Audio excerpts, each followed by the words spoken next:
Hey y'all, welcome back to Agape Gardens. I'm Carolyn, and this is going to be my video for the Every Bit Counts challenge.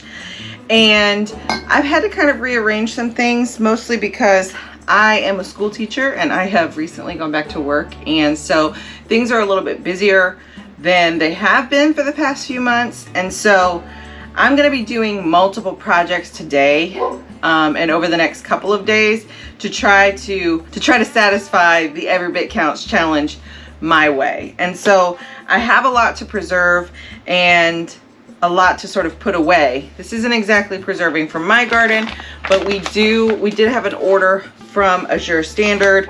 I got some green lentils, some garbanzo beans, some Harvest Gold lentils, some black beluga lentils, which are super interesting, and some black beans. I'm actually going to can these black beans, but for now I'm just going to get some of this stuff.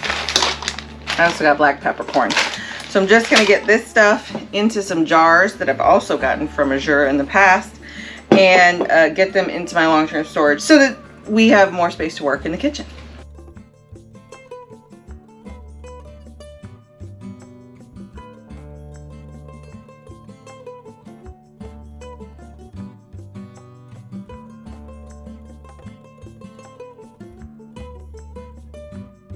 I also like to keep jars that I won't can in. Like these, I think, are old mayonnaise jars.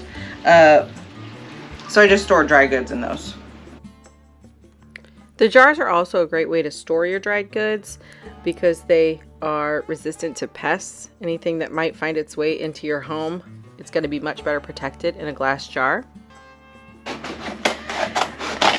And then I also just cut out the label and tape that to the jar to label it. Then it has sort of the nutritional information and the cooking directions if you need those.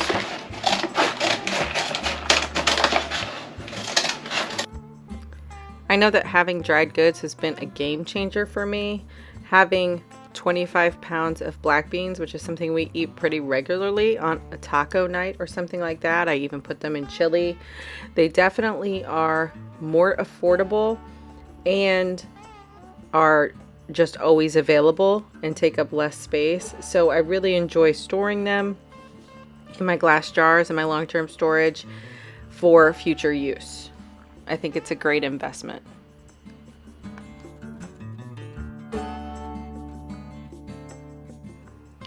Also, purchasing spices or herbs in bulk that you can't produce yourself is another great way to stock up. I use black peppercorns in every meal almost.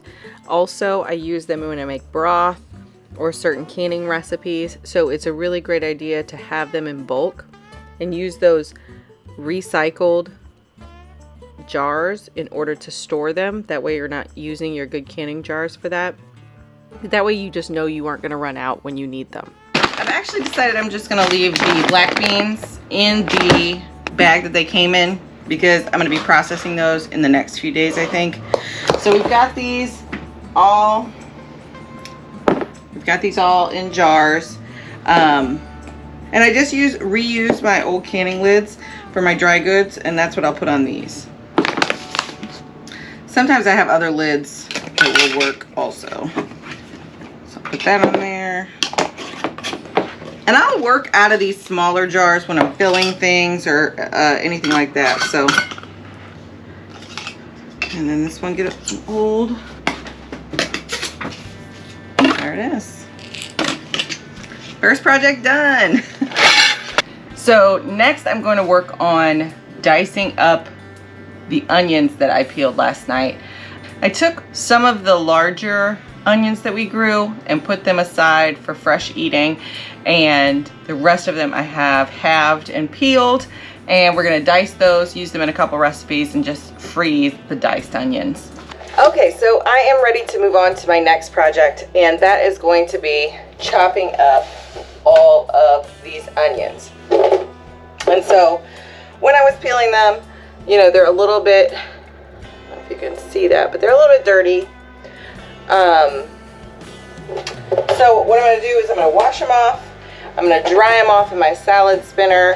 Then I'm going to use my Vidalia onion chopper to chop them up For right now, I'm gonna keep some of them in a bowl because I am gonna make some like hash browns out of the potatoes that we harvested, and I wanna include those and some of our peppers in that, and that's a project we'll do in a little bit.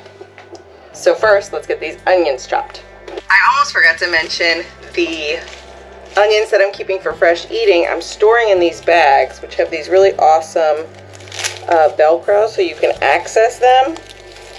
And I learned about these from Amanda on the Happy Homestead. I ordered them on Amazon. They're super affordable. I got like 5 of them. And I want to say it was definitely under $20. So super useful. I've also have my garlic hanging in these. Just makes it much less of a mess with all the papers and things coming off. So if you need that. So here I am just washing off the onions and putting them into the salad spinner to dry them off. I use my salad spinner so often, not just for salads or leafy things. I use it for all kinds of vegetables coming out of the garden because they typically are pretty dirty, and it just does a great job of throwing the water off and getting things dry enough that they can be stored without worrying about mold and that kind of stuff. So this onion has a little bit of rot, so I'm just going to peel away as best I can and dice up the rest. I'm so grateful that my husband and I took the time to go ahead and peel the outer layers of these onions before chopping them. In hindsight, I think I would have peeled them when they were green and gone ahead and chopped them right away, knowing that they weren't going to store. I wanted to try my hand at drying and curing onions, so I spent some time doing that this year, figuring out how that works, and I think I'll be better able to recognize when an onion will store properly. So I'm grateful for that lesson. Every day I'm learning something new, and growing onions is definitely something that I will do again, especially from seed. It is way easier than I thought it was, and I am excited about that because we eat onions in every meal.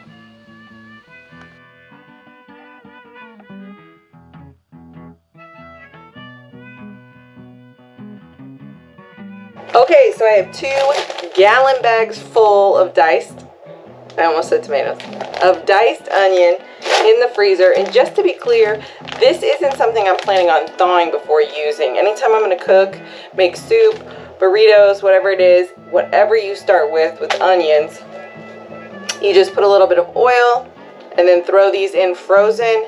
They cook up super quick, taste great. I am going to hold these out because these are going to be put in with some potatoes that I am going to preserve probably tomorrow.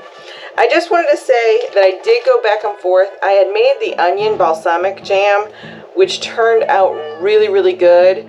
Really hesitated in chopping and freezing these onions, but I don't want them to rot. There were a couple that were starting to rot, and I just wanted to make sure I was able to preserve this because a large amount of work went into growing these onions. And so I just had to really consider, what are we going to eat more of?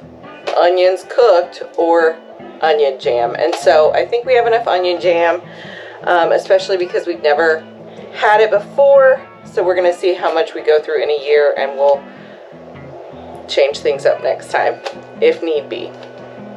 I'm willing to bet if I was in desperate need, I could probably pull these onions out of the freezer and make the onion jam with them. So since I have my cutting board out, I'm going to go ahead and preserve a couple more things that I got from the garden today. Okay, so the next thing on my list is to do something with this okra. I'm pretty sure this is Texas Hill Country okra. It's a little bit bigger around.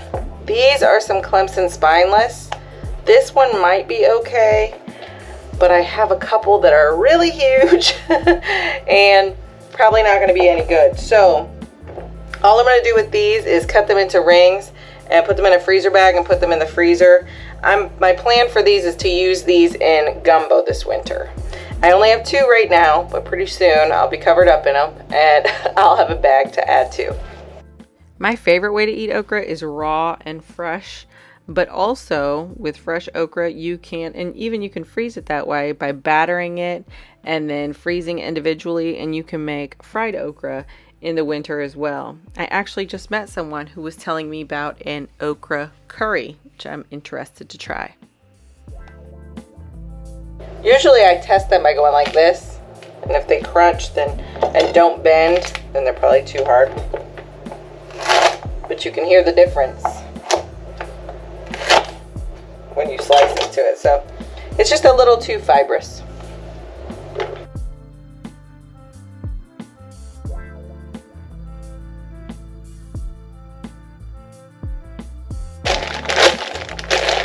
Might seem like a giant bag, but it'll fill up. Thank you so much for joining us on this Three Rivers Homestead challenge.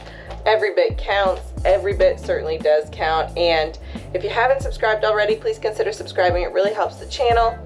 Give this video a thumbs up if you liked it, and I hope to see you on the next one.